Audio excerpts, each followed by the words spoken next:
Para empezar, vamos a definir qué es un proceso redox, ¿sí? Un proceso redox es una reacción química en donde ocurre transferencia electrónica.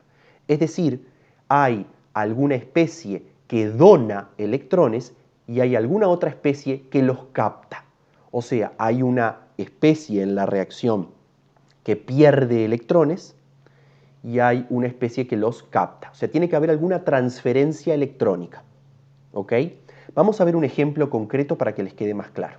Vamos a decir lo siguiente. Yo voy al laboratorio, ¿sí? Consideren que tengo un vaso de bohemia en donde coloco ácido clorhídrico. Recuerden que el ácido clorhídrico, dado que es un ácido fuerte, ya lo vimos, está completamente disociado en sus iones constituyentes, o sea que voy a tener protones, que los tienen aquí, o sea, H+, ¿sí? Y voy a tener aniones cloruro que están allí como espectadores. Solamente lo único que hacen es neutralizar la carga de los protones del ácido clorhídrico. Tomo una espátula, ¿sí? En donde coloco polvo de zinc, o sea, lo que hago es colocar zinc metálico, zinc sólido, ¿sí? ¿Se acuerdan? Es un metal el zinc que se encuentra aquí en la tabla periódica, Z = 30. ¿Ah? Y tiro eso adentro. Lo que va a pasar es esto que ustedes ven aquí. Van a ver primero una gran evolución de gas. Va a barbotar la solución evidenciando que se forma un gas que está evolucionando del sistema. ¿Sí? Por otro lado, si tocan el vaso se va a calentar. Es decir, la reacción es exotérmica, se libera gran cantidad de energía en forma de calor. Si analizamos qué se formó como productos de la reacción del zinc con el ácido clorhídrico, de la reacción del zinc con los protones del ácido clorhídrico, lo que vamos a encontrar que se formó como producto es lo siguiente. Un gas que evoluciona del sistema, como decíamos, que es el hidrógeno, y una solución que si la analizamos nos da que contiene cloruro y cationes zinc, o sea, cloruro de zinc acuoso, que es una sal completamente soluble, con lo cual vamos a tener los cationes zinc 2+ por un lado y los aniones cloruro por otro. ¿Tá? Vieron que los cloruros, observen que los cloruros no les pasa nada en la reacción, ¿verdad? Tenía 2 cloruros antes, ahora tengo 2 cloruros después. Así que son iones espectadores, no los incluyo en la ecuación química. ¿Tá?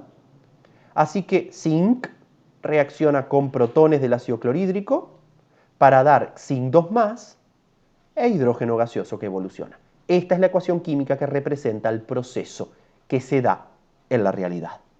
¿Sí?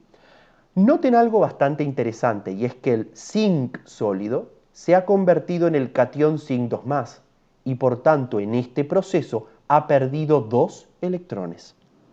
¿Sí? Puedo imaginarme en mi mente, puedo escribir en el papel o en el pizarrón lo que sería la semirreacción correspondiente, en donde el zinc sólido se convierte en zinc 2+ acuoso más 2 electrones que dona. Esto no pasa en la realidad de forma aislada. Solo lo estoy colocando aquí en la diapositiva, solo lo puedo escribir en el pizarrón, solo lo puedo tener en mi mente. Ustedes lo pueden escribir en su cuaderno, pero como una forma de poder entender qué es lo que está pasando. Pero no ocurre aisladamente en la realidad. ¿Tá? No es que los electrones anden por ahí en la naturaleza transfiriéndose, boyando por ahí. Eso no pasa. ¿Sí? Pero podemos escribir esto como una ayuda a memoria de lo que le pasa al zinc. El zinc pierde 2 electrones para dar zinc 2+. Decimos entonces que el zinc se oxida. Lo tienen aquí, en este proceso en rojo. ¿Qué quiere decir que se oxida? Que pierde electrones, dona electrones. Estos 2 electrones son captados, cada uno, por sendos protones, por cada uno de los 2 protones, los cuales toman cada uno de estos 2 protones uno de estos electrones y se convierten en una molécula de hidrógeno. En este proceso, en el proceso azul, decimos que ocurre una reducción de los protones. ¿Por qué? Porque los protones toman los electrones y se convierten en hidrógeno gaseoso. Una reducción implica ganancia de electrones, implica captación de electrones. ¿Tá? A estas 2 ecuaciones que tienen acá se les llama semirreacciones. Esta es la semirreacción de oxidación, Esta es la semirreacción de reducción y no ocurren por separado, aisladamente en la realidad. Como ven aquí en el experimento, ambas ocurren a la vez y uno ve solo un proceso químico global que está sucediendo. ¿Por qué nos conviene a los químicos poner las semirreacciones por separado? Porque nos ayuda a entender quién se oxida, es decir, quién dona los electrones, y quién se reduce, es decir, quién los capta. ¿Ok? Bien, algo interesante es que para yo poder saber quién se oxidó, el proceso en rojo, y quién se redujo, el proceso en azul, lo que hice fue utilizar estos numeritos que están acá, ¿verdad? De hecho, yo les dije, el zinc se convirtió en zinc 2+, es decir, que el zinc, que tiene carga 0, se convirtió en zinc 2+, que tiene carga +2, y deduje que había perdido 2 electrones. Estos numeritos que aparecen acá, que en estos casos en particular se relacionan con la carga, son muy importantes para poder entender quién se oxida y quién se reduce. ¿Tá? Lo mismo hice con el protón. El protón le puse la carga K+1 al hidrógeno que tiene carga 0 y deduje entonces que tuvo que haber ganado electrones para bajar la carga. De alguna manera estos números, que en este caso se relacionan con las cargas de las especies que reaccionan, son muy importantes para los químicos para poder entender quién se oxida, lo que está en rojo, y quién se reduce, lo que está en azul. A estos números que están acá les llamamos números de oxidación.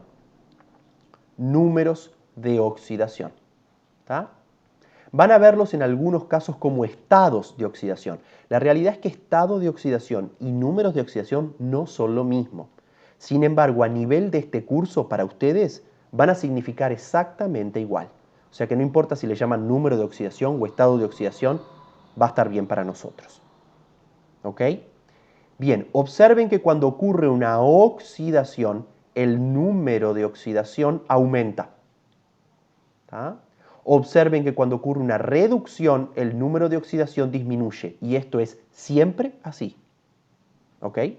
Es más, los números de oxidación nos dan datos muy importantes. Por ejemplo, si el número de oxidación aumenta, como en este caso en 2 unidades, quiere decir que en zinc se oxidó perdiendo 2 electrones, ya que aumentó 2 unidades su número de oxidación. En el caso del protón, ustedes pasan de +1 a 0, ¿verdad? O sea que cada protón ganó un electrón, ya que el número de oxidación bajó en una unidad. Claro, por supuesto, tengo 2 protones. Así se pueden consumir los 2 electrones que liberó el zinc.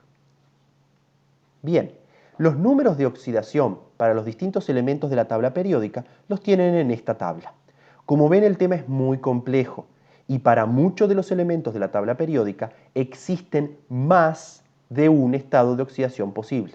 En esta tabla periódica van a ver para cada elemento todos los estados de oxidación posibles en los que se puede presentar en los diversos compuestos y en rojo los estados de oxidación más comunes y estables de cada elemento. Yo sé que es muy complejo esto, pero observemos tendencias generales. Por ejemplo, todos los metales alcalinos tienen +1 de número de oxidación. ¿Está? Como aquí, como el protón. ¿Sí? Todos los alcalinotérreos tienen +2.